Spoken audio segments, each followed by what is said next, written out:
Hey everybody, welcome back to my channel. Today we're going to be talking about rejection in the entertainment industry, which is very, very real, and we do not talk about this enough. So today I'm going to talk about 3 points that can help you handle rejection. Number 1 would be reframing a missed opportunity as constructive criticism.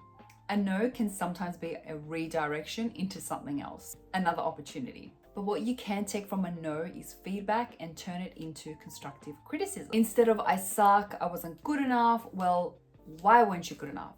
Why didn't you get through? Why didn't you get the part? What was it? What can you improve in? What can you grow in? What skill do you need to develop to land that job? What needs working on so I can turn that no into a yes? So it is very personal when you have constructive criticism, but if your mind is in the right spot and you have the right mindset to take on that information, you can turn that negative into a positive. Personally, I love constructive criticism. I feel that if it wasn't for that, I wouldn't have improved a lot of things in dance, in music. I just always had the right mindset that I wanted to learn, and the only way I'm going to learn and be better is if I take on this mindset, change my perspective of how I receive that information, and grow from it. The second point would be reflection. So if you really struggle with rejection, think about why you started. Why do you do this? Are you very passionate about this? Does this bring you joy? This can work for people, but if it doesn't, and it really doesn't bring you any joy anymore, maybe it's not for you, and that's okay. It's not for everybody, and that doesn't make you a failure or doesn't make you weak. It just makes you aware of what serves you and what doesn't. So a tip of mine is to make sure you do the things that you love outside of being a performer. So for me, that's going to the beach, getting some fresh air, doing some exercise. Doing these things can really give your mind a break and see things from a different perspective, and also clear your mind from just being so caught up. You need to be strict about this. We need to be dedicated to giving ourselves time to think and reflect. As a creative, and knowing so many creatives, our minds are running all the time, and we're so ambitious, and we feel, not everyone, but I feel like a lot of us feel like we need to be going all the time to achieve our goals and to be better. And sometimes I feel that is what creates that chaos and that burnout, So I think it's really important to step back a bit sometimes, especially when you've just been rejected, and if you're struggling to handle that, maybe you just need some time to think about it and reassess where you're at. And number 3 would be accepting the fact that rejection is just part of the industry.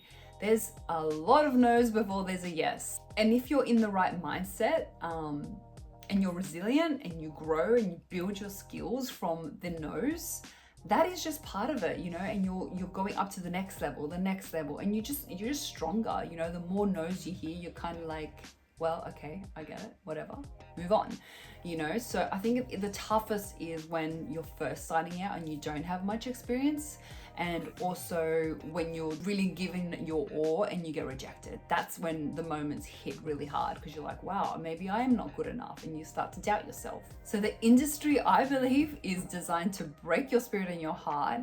But luckily, creatives, we're so stubborn and we're so passionate and really believe in what we do.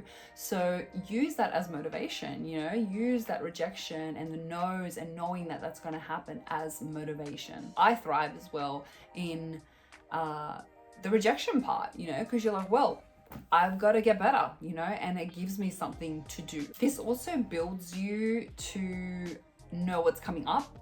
So if you have in your minds that, look, I'm not always going to succeed, I'm not always going to get a yes, I'm not always going to get the part.